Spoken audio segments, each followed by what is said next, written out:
हम आह भी करते हैं तो हो जाते हैं बदनाम। वो कत्ल भी करे तो उनके चर्चे नहीं होते। बहुत सारे लोग खुश हैं, बहुत सारे लोग मायूस हैं और बहुत सारे लोग इंतजार कर रहे हैं कि हमारा क्या होगा। वो इस इंतजार में हैं कि हमारी सियासत कहाँ है। मौका मिलता है सबको, लेकिन सबको ये कोशिश करनी होती है कि जो कहा जाता है उसे अमली जामा पहनाएं। हमने हमेशा कोशिश की और उन्हीं कोशिशों से हम आगे बढ़ रहे हैं। हमारा एक जिंदगी का मकसद है और हम उस मकसद से मुड़ नहीं सकते। 8 महीने हो गए, मैं एमएलए तो बन गया, सरकार भी बनी, लेकिन खामोशी छाई है। फिर वही माहौल है। मैंने कहा था कि माफिया है, उसे रोकना पड़ेगा। नेक्सस है, उसे रोकना पड़ेगा। ये नेक्सस किसके लिए है? एक आम आदमी के लिए। करप्शन आम आदमी से उससे जूझ रहा है। जिस डॉक्टर मधु की मैंने बात की थी, उसे लगा था, आपको बहुत याद भी होगा कि मैं हमेशा जब भी किसी के खिलाफ बात करता हूं तो सबूतों के साथ करता हूं। अब बिना सबूत के किसी के खिलाफ बोलना यह अच्छी बात नहीं है। हमने तो दिखा दिया कि उन लोगों ने क्या किया है। कार्रवाई नहीं हुई वो अलग बात है, क्योंकि वो बड़े लोग हैं, वो मालदार लोग हैं। वो गरीबों के लूटे हुए पैसे से बड़े बड़े लोगों को डराना, रोकना, धमकाना वो चलता रहता है, क्योंकि पैसा है, मालदार लोग हैं। हमारे से जितना हो सका हमने उनका काला चिट्टा खोल दिया। अब सरकार से भी मैं उम्मीद करूंगा। मैंने चिट्ठी लिखी है, आरबीए के तहत उसने प्रमोशन ली, आरबीए के तहत उसने एमबीबीएस किया, और उसी एमबीबीएस करने के बाद गरीबों को लूटने में कोई कसर नहीं छोड़ी, और जिनके कत्ल हुए अभी वो भी सामने आएंगे।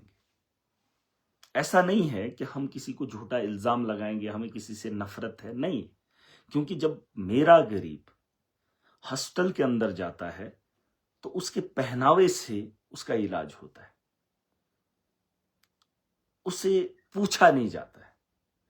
ये जरूरी नहीं कि मेरे घर का है, मेरे गांव का है, मेरे इलाके का है, मेरी कॉन्स्टिट्यूंसी का, नहीं। क्योंकि जब मैं वहां पर लेटे हुए पड़े हुए लोगों को देखता हूं और चलते फिरते उन लोगों को पसीने से लथपथ देखता हूं, तो बिना मतलब के उन्हें घुमाया जाता है। ऐसे अनेकों मिसालें हैं, पता नहीं कितने लोग ऐसे हैं जिन्होंने अपने बच्चों की जिंदगी को बचाने के लिए डॉक्टर पे भरोसा करके अपनी जमीनों को बेच दिया, और जिसमें एक डॉक्टर मधु भी है। वो है, इसमें कोई दो राय नहीं है। और कितने गरीब ऐसे हैं। औलाद से बढ़कर इंसान को क्या चाहिए? और गरीब को सबसे ज्यादा अगर प्यारा है तो वो अपना औलाद है। वो जमीन बेच सकता है अपने बच्चे के लिए, वो जमीन बेच सकता है अपने परिवार के लोगों के लिए। वो जमीन इसलिए नहीं बेचता है कि अय्याशी करे, वो इसलिए बेचता है कि उसके परिवार का कोई आदमी बच जाए। और उस जमीन को बिकवाने वाला डॉक्टर, और जिस डॉक्टर की मैं बात कर रहा हूं, ऐसे अनेकों अनेकों बहुत बहुत सारे सबूत हैं। इन्होंने कहा ना कि मैंने ऐसा बोला। अरे तुमने ऐसी हरकतें की हैं। अब लोग तो बोलते हैं, लेकिन आपके खिलाफ कोई खड़ा नहीं हो पाया। मजबूरी में मुझे कदम उठाने पड़े, और जब मैंने उठाए तो किसी ने उसे धर्म के साथ जोड़ दिया कि वो चिब है। अरे चिब है या कुछ भी है, उसने गुनाह किया है, उसने कत्ल किया है, उसने धोखा दिया है, और इसके सबूत मैंने डाल दिए। कि मैं नहीं कह रहा हूं, ये मैं नहीं कह रहा हूं, लेकिन एडमिनिस्ट्रेशन खामोश है। होता मुसलमान तो इंक्वायरी पटाख से होती, इस वक्त जेल के अंदर भी होता शायद। क्योंकि इतना बड़ा घोटाला, इतने गवाह। अरे तुम गवाह लगाओगे मेरे खिलाफ, झूठे इल्जाम लगाओगे, पर्चों का अंबार, 24 पर्चे। अभी तो देख रहे हैं 2400 लोग देख रहे हैं, 24 पर्चे लगा लिए, पर्चों की एक फहरिस्त बना रहे हैं। अरे दुनिया में मेरे से क्या ही फर्क पड़ता है? कोई फर्क नहीं पड़ता है महराज का होना ना होना, दुनिया तब भी चलेगी। लेकिन अपना एक काम कर रहा हूं, जिसका वादा मैंने किया है। और ये बात अलग है कि मैं किन पहाड़ों से आता हूं, मैं किस इलाके से आता हूं, वो जरूरी नहीं है। मेरी सोच में मेरा नजरिया और मेरा मकसद क्या है वो साफ है। मैं आया लोगों के लिए हूं, लड़ा लोगों के लिए हूं, और जीऊंगा भी और मरूंगा भी। इस भ्रम में मत रहना, क्योंकि और जो बड़े बड़े लोग हैं जो मुझे देख रहे हैं स्टेट लेवल पर या नेशनल लेवल पर, अरे जवाबदेही आपकी भी है। यहां बीजेपी की पार्टी बनती है या कांग्रेस की बनती है या एनसी की सरकार बनती है, वादे तो तुम गरीब के साथ उम्मीद के लगाते हो, लेकिन वही आदमी जब परेशान होता है तो आप उनके साथ कब खड़े होते हो? चुनाव के अंदर उनसे नारे लगवाते हो, लेकिन जब वही आदमी झूंझ रहा होता है तो तुम उसकी तरफदारी क्यों नहीं करते हो? गरीब के वोट की कदर आप लोगों को है, गरीब के घर की चौखट तुम्हें तब दिखती है, लेकिन गरीब का दर्द उस हॉस्टल के अंदर क्यों नहीं दिखता है? इस वक्त मैंने देखा मैंने बड़े बड़े लोगों का साथ दे रहे हैं। अरे मैं वही आदमी हूं, मैं वही छोटा हूं, मैं वही बच्चा हूं जो आज भी मजलूम के साथ खड़ा है। तुम कितने ही बड़े हो जाओ, बड़े तुम तब बनते हो जब मेरा गरीब तुम्हें इज्जत देता है। बड़े तुम तब बनते हो जब तुम मेरे गरीब को लूटते हो। और बड़ों के साथ तुम्हारा याराना तब होता है जब मजलूम को पीसना होता है और तुम्हें लगता है उसकी आह को सुनने वाला कोई नहीं। ऐसी बात नहीं है। और जो लोग मुझे देख रहे हैं, तुम करो बातें, तुम सुनो इनकी बातें, तुम झेलो। मैंने आज एक बात कह दी, डरने के बाद भी इंसान की मौत है, डरने के बाद भी आपको मुश्किलें हैं। आप मुश्किलों से भाग भी जाओ, भागना भी चाहो, लेकिन मुश्किलें आपका पीछा नहीं छोड़ेंगी। ये लड़ाई हमको लड़नी पड़ेगी और हमें सिस्टम को बदलना पड़ेगा। ज्यादा वक्त नहीं लगेगा। मैं दावे के साथ बता रहा हूं, सिस्टम ठीक करके दूंगा। हमने कुछ नया नहीं करना है। लोगों ने ख्वाहिश की थी कि एक अफसर अपना ड्यूटी अंजाम दे। मैं भी वही चाहता हूं। अगर कोई डॉक्टर बना है तो अपना काम करे। मुझे एक सवाल पूछना है। इन्होंने कहा यहां पर इतने लोग आते हैं हॉस्पिटल के अंदर, ओपीडी कितने लोगों को देखेंगे? वही डॉक्टर जो जीएमसी को रन कर रहे हैं, वही डॉक्टर प्राइवेट को भी रन कर रहे हैं। अरे इतने काबिल हो, लेकिन मैंने देखा है कि जिस इंटरेस्ट के साथ प्राइवेट में काम कर रहे हैं, उस इंटरेस्ट से गवर्नमेंट मेडिकल कॉलेजेस में काम नहीं होता। इस बात की मुझे तकलीफ है। अरे अगर आप अपना काम ईमानदारी से करोगे, मुझे क्या बुरा लगेगा? अरे मैं तुम्हारी नौकरी के पीछे नहीं हूं, मैं उस गरीब की उस मजबूरी के साथ हूं। अगर तुम उसकी मजबूरी नहीं समझोगे तो मैं तुम्हारी इज्जत नहीं करूंगा। तुम मेरे गरीब की इज्जत के साथ खेलोगे, मैं तुम्हें बख्शने वाला नहीं हूं। तुम इस भरम में मत रहना तुम्हारे पास कितना पैसा है, वो मेरे लिए मायने नहीं रखता। पैसा चाहो तो तुमसे ज्यादा बना सकता हूं, क्योंकि मेरे अलावा भी एमएलए बने जो इस वक्त करोड़ों के मालिक हैं, बनाया जा सकता है। अरे खुद हूं, एमएलए हूं, खुद कुछ भी कर सकता हूं, जैसे उन्होंने किया वैसे ही कर सकता हूं। लेकिन महराज वो काम न किया है और न करेगा। मैं जानता हूं कि मुझे इज्जत देने वाला मेरा रब है और जिल्लत भी उसी के हाथ में। ये दुनिया का दस्तूर है, उतार चढ़ाव आता रहता है। कोई आज है, कोई कल नहीं होगा, इसमें कोई मामला नहीं। लेकिन जो आज जिंदा है वो जिंदा होने की मिसाल पैदा करे। मामला ये नहीं कि आप अपने बच्चे के लिए चोरी करके उसके खाने का इंतजाम करते हो। मामला ये है कि आप दूसरे मजलूम के साथ खड़े होने की हिम्मत भी करते हो, उसके घर की भी फिक्र करते हो। असली इंसानियत वही है। अरे तुम्हारे परिवार में जना वो तुम्हारी मर्जी का बच्चा नहीं है। दूसरे का बच्चा भी बच्चा है, दूसरे का दर्द भी दर्द है। और अगर आप उसके दर्द को नहीं समझोगे तो महराज आपको नहीं समझेगा। और जब मैं किसी की मुखालफत करता हूं, जब मैं किसी को इल्जाम लगाता हूं, यह बात समझ लेना कि सबूत होंगे अगर मैं बोलूं भी ना। इस भ्रम में मत रहना कि मैं कुछ लोगों के सिर्फ नाम लेता हूं। अगर मैं उसका वो टिप्पणा नहीं निकालता हूं तो मैं सोचता हूं वो मत समझ जाए। मेरा पता कर लेना, मेरा एक किरदार है कि मैं कभी किसी के खिलाफ कार्रवाई नहीं चाहता हूं। मैं नहीं चाहता हूं कि मेरे से किसी पे जुल्म हो। लेकिन अगर वो अपने बच्चों के लिए, उसके बच्चे हैं लेकिन वो हजारों बच्चों का कत्ल कर दे, तो वैसे मां बाप की फिक्र महराज भी नहीं करता है। ये मेरी बात एक याद रखना। रही बात कि आज का जो माहौल है, मैं गारंटी दे रहा हूं आपको, सिस्टम को ठीक करके दूंगा। सिस्टम को ठीक करने का वादा कर रहा हूं। बेड़ा उठाया हूं और इस बेड़े में मुझे आप लोगों का साथ है। मैंने कहा था वोट से हम तो इलेक्शन जीत गए, लेकिन सोच को बदलने के साथ साथ सिस्टम को भी अभी हमें मिलकर बदलना है। आज तो लोगों ने ताकत का अंदाजा दिखा दिया। मेरी उस सोच और मेरे उस जज्बे को जिस तरीके से लोगों ने सराहा, मैं बहुत खुश हूं।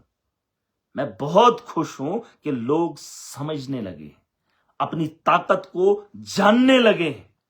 और वो लोग डरे हुए, सहमे हुए, वो लोग जो एक वक्त में अपनी ताकत के नशे में आकर गरीब को रौंद कर भी वो उसके पैर भी पकड़ता था, लेकिन सुनवाई नहीं होती थी। ये बात अलग है कि पर्चे उनके होंगे लेकिन चर्चे हमारे होंगे। ये मेरी बात याद रखना। बात पर्चों की नहीं है और आप ना डरिए। अरे ऐसे हजार कुर्बान, ऐसी जाने इंसानियत के लिए कुर्बान की है, हुई है, चली है दुनिया, और जिसने किया है वह जिंदा रहा है। अभी एक और वाकया आएगा आगे, एक बड़ा माहौल बनेगा, क्योंकि गरीब को लूटने के लिए जो भी साजिश करेगा, महराज उसके खिलाफ खुल्लम खुल्ला लड़ेगा। और वो वाकया होने वाला है। मैं आज पहली बार बता रहा हूं, पहली बार नहीं, बहुत बार बताया, शायद बहुत लोग सुने भी होंगे। पैसा, गरीब को लूटने का एक प्रोग्राम और बुना है। उसकी प्लानिंग बड़े बड़े लोगों ने करके रखी है। मैं बता देना चाहूंगा, मैंने उनके बारे में बोला है, वो इस बार गलती ना करें, क्योंकि तुम्हारी गलतियों का अंबार, तुम्हारे वो गलतियों का घड़ा भर गया है। अब तुम्हारा पीछा महराज नहीं छोड़ेगा। मैं एमएलए हूं, मैं जानता हूं मेरा प्रोटोकॉल क्या है, लेकिन यह भी जानता हूं कि इस वक्त भी कुछ लोग पैसे के दम पर सारा तामझाम बुनते हैं, लेकिन मैं पैसे के दम पर लड़ाई नहीं लड़ूंगा। मैं अपनी सोच के दम पर इनकी सोच को दफन करूंगा। और इनकी जो जहनियत खराब है, अरे पैसा किस लिए कमा रहे हो? एक गरीब आदमी भी पेट भरने के लिए कर रहा है, और तुम्हें इतना पैसे का शौक है जो पैसा तुम लेके ही नहीं जा पाओगे। किसको पता है, किसको इल्म है? और तुम गरीब को अगर किसी दर्द की दवा अच्छे से दे जाओगे ना, वो दुआएं देकर जाएगा। लेकिन जो भी आज आपने देख लिया, अगर आपने अच्छा किया होता तो आवाम आपके साथ खड़ी होती।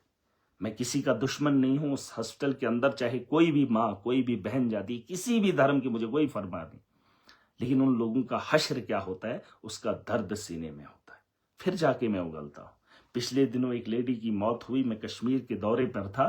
जब मुझे पता चला तो उन्होंने कहा कि जब वो मर गई उसके बाद उसे जम्मू के लिए रेफर किया। और जब उसके पति ने डॉक्टर को बोला, जो वहां पर वो छोटे बच्चे थे, वो कोई मेडिकल कॉलेज के स्टूडेंट थे और कुछ एक डॉक्टर भी थे, जब उन्होंने उससे कहा तो कहा ड्रामा कर रही है, इसको कुछ नहीं होगा, क्योंकि वो तड़प रही थी। लेकिन उसकी तड़प को इन्होंने ड्रामा बताया और उसकी मौत होगी। और जब मर गई तब उसे रेफर जम्मू के लिए किया। अरे आपको पता होना चाहिए इस वक्त माहौल क्या है, क्या इसको हम ट्रीटमेंट दे सकते हैं कि नहीं दे सकते।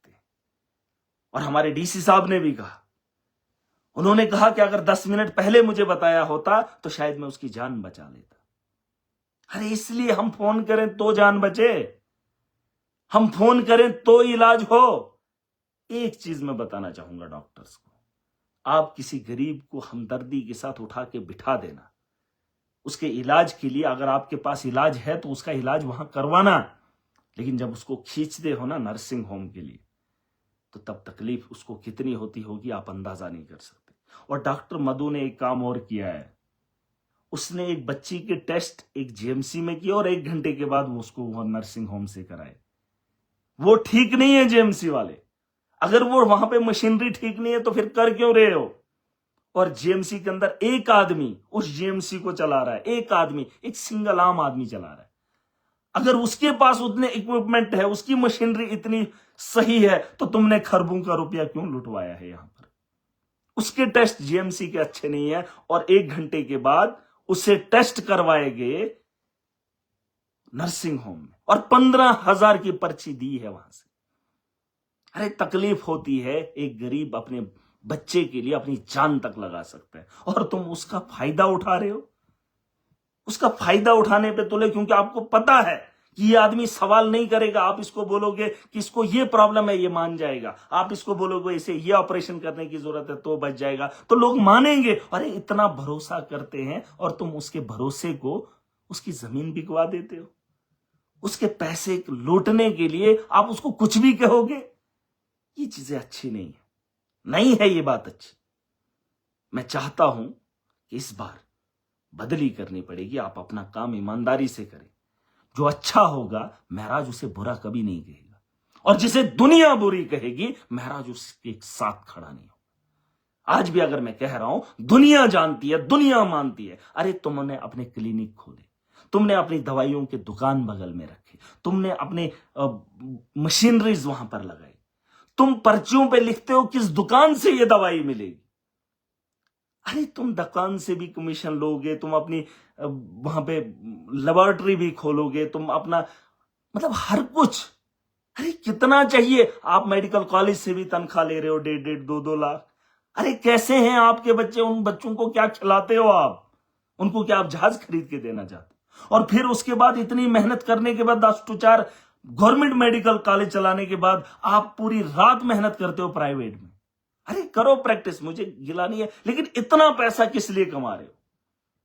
अगर वही चीजें ऊपर हो रही हैं, अगर वही डॉक्टर नीचे भी मेहनत करे, अगर आपको मेहनत करने का शौक है, अरे आपके पास इंफ्रास्ट्रक्चर पड़ा है, अगर आपको खिदमत करने का शौक है, 10 to 4 आप वहां करते हो तो करो। ज्यादा भी प्राइवेट करना है करो, लेकिन लूटो मत। अरे फीस का भी कोई तरीका होना चाहिए। जो बड़ा डॉक्टर बन गया 5,000 10,000 20,000 500 700, अरे इतना करना, ऐसे देखना क्या है? अरे उसकी फीस आप कितनी ले रहे हो? अरे ठीक है आपके पास काबिलियत है, इसका मतलब ये नहीं है कि आप गरीब को निचोड़ने में कोई कसर नहीं छोड़ोगे। आपको सरकार ने खुली छूट दे दी है कि आपके पास कोई मतलब कोई भी नहीं है कि आपको कितना लेना है। आपके रेट फिक्स नहीं है। जिसको मन करता है 500, मार्केट जिसकी बन गई 800 1000 1500, सिर्फ देखने के लिए इसको क्या बीमारी है, नब्ज के, फिर टेस्ट देखने और वो दिखाने के इतने पैसे। अरे उनका भी सोचो, जो इस वक्त जूझ रहे हैं पढ़ने लिखने के बाद उनको नौकरी नहीं है, और तुमने स्कैम करके नौकरियां हासिल की, और वहां पर औरतों को मारा जाता है। किसी का लड़का हो जाता है तो लाओ 2500, लाओ 2500। हाँ जी बेटा हो गया, आप 2500 देने हैं। अरे मुझे शर्म आ रही है। उस गरीब की हालत क्या होती है जो इतना किलोमीटर तुम्हारे हॉस्टल में आता है, और तुम उससे क्या ख्वाहिश करते हो? मौत भी हो जाती है, तुम डरा के उसे भगा देते हो और कहते हो नहीं इसको तो मरना ही था। अरे तुम्हारी नाअहली की पता नहीं कितनी अनेकों मिसालें हैं। मैं कह रहा हूं उसको तो मैं सबक सिखा कर जाऊंगा। ऐसा मामला नहीं है कि वक्त अलग है, लेकिन दौर अभी बदला नहीं है। ये उनके कंट्रोल में नहीं है, खुदा की खुदाई है ऊपर, और दुनिया इतनी आवाम में इकट्ठा हो। अरे किस लिए आप कर रहे हो? मैंने कहा हमारे लिए पर्चे हैं, लेकिन चर्चे भी हमारे हैं। तुम पर्चों के साथ खेलोगे, लोग देख रहे हैं चर्चे क्या हो रहे, और तुम अपने कमेंट बॉक्स में देख लेना जब तुम बातें करते हो तो लोग तुम्हें क्या कहते हैं। और ऐसा मत बोलना मेरे पास सबूत नहीं है, मैं बिना सबूत के किसी के मुखालिफ खड़ा नहीं होता हूं। और ऐसा भी नहीं है कि बस इन्हीं दो का है। जब मैं बोलता हूं ना, मेरे पास पीछे वजह होती है। अगर वजह नहीं होती तो मुंह नहीं खोलता।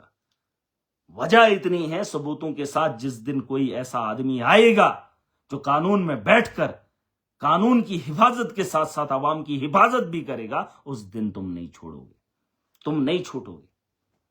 बेहतर यही है, मैंने कहा है पुरानी गलतियों को माफ किया जा सकता, लेकिन नए की कोशिश मत करो। मत इतना अहंकार रखो, मत कहो कि मैं बच्चा हूं।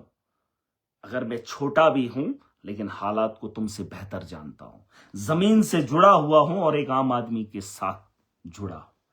बेहतर यही होगा कि कल मुझे बेहतर चाहिए। मुझे जीएमसी के अंदर 10 to 4 डॉक्टर्स की तैनाती चाहिए। मशीनरी जितनी भी है वो इंस्टॉल होनी चाहिए, और उन मशीनों से मेरी आवाम को फायदा भी होना चाहिए। और ये मैं चाहता हूं। और अगर आप डॉक्टर हो, आप भी चाहते हो तो करो। मैंने एनआरएचएम का नाम लिया, बहुत सारे एनआरएचएम के डॉक्टर मैंने देखे, मैं तारीफ नहीं कर रहा हूं, हकीकत बोल रहा हूं। एक बैंक का मुलाजिम और दूसरा एनएचएम। ये लोग छोटे से पैसे पे आप ही की तर्ज पे काम करते हैं। इनको ठप्पा नहीं, लेकिन काम आपसे बेहतर करते और ड्यूटी भी करते। अब मुझे नहीं पता है कि सरकार के पास ऐसी क्या मजबूरी है जो ये कदम नहीं उठा पा रही। जी कौन सा खौफ है? अरे आप सारे लोगों की जिंदगी नहीं बचा सकते हो, बचाने वाली जात अल्लाह की है। बस एक भरोसा है, उस भरोसे पे इतना आप नेक्सस चलाओगे, इस बात की मुझे उम्मीद नहीं थी। और वो लोग अच्छा काम कर रहे हैं, ऐसा नहीं मैं उनके साथ हूं। मैंने उनकी बात असेंबली के अंदर भी उठाई, जिन लोगों की जरूरत मुझे है। अब देख लीजिए, मेरे पास स्टाफ है कॉलेजेस में। मैंने समर्स में कहा कि हमें भी समर्स में डालकर हमारे प्रोफेसर्स को हटा दिया। वो एकेडमिक अरेंजमेंट्स की बात हो रही है। एजुकेशन के सिस्टम को भी क्रैश किया, हेल्थ के निजाम को भी भंग किया। अरे उन बच्चों को जिनके पास डिग्रियां हैं, जो पीएचडी एमफिल कर करके डिग्रियां ले लेके एक छोटी सी नौकरी मिली थी, उसको भी दोबारा से भर्ती करने के लिए दोबारा से फार्म लगाने, फिर वेरिफिकेशन होगी, फिर अगली बार जो है 6 महीने के लिए जो है उसको अप्रोच करेंगे, हैं 3 महीने के लिए रोजगार मिलेगा। आप खुशकिस्मत हो, आप गवर्नमेंट के डॉक्टर बन गए हो। आपको क्या लगता है आपके अलावा कोई काबिल नहीं है? अरे काबिलियत की कमी नहीं है, लेकिन खुशकिस्मती आपकी है कि आप इस दौर के डॉक्टर बने और आपको मौका मिला है आवाम को निचोड़ने का, और ये महराज होने नहीं देगा।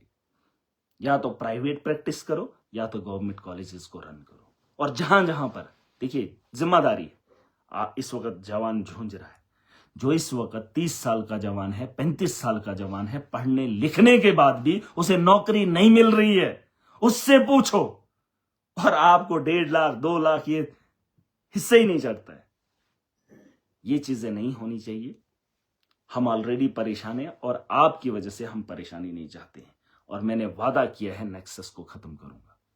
और लिख लो मेरी बात, ये रेवोल्यूशन है, ये बदलाव है। और इस बदलाव में मुझे नहीं लगता भाजपा है, इस बदलाव में मुझे नहीं लगता कांग्रेस है, इस बदलाव में मुझे नहीं लगता एनसी है। क्योंकि एक आम आदमी के लिए लड़ने के लिए कोई भी तैयार नहीं है, कोई भी तैयार नहीं। क्योंकि नेता जब बड़ा बन जाता है, जब उसको ओहदा मिल जाता है, तो वो इनको कीड़े मकोड़े समझता है। मैंने देखा है, कीड़े मकोड़े समझते हैं। एक आम आदमी को, एक गरीब को कीड़ा मकोड़ा समझता है। लेकिन वोट की जब बात आती है तो वही गरीब लाइन में बैठकर उस मशीन के बटन पर जाकर ठप्पा लगाता है, लेकिन तब उसे धर्म और जाति याद आ जाती है। बस मुझे इस बात की तकलीफ एक आम आदमी से, आज क्यों वो खड़ा नहीं होगा। यहां मैंने देखा कल ठेकेदार प्रोटेस्ट कर रहे थे, पिछले साल का पैसा भी पेंडिंग है, लेकिन बीजेपी की सरकार को कोई टस से मस नहीं है, बस धर्म की बात करनी है।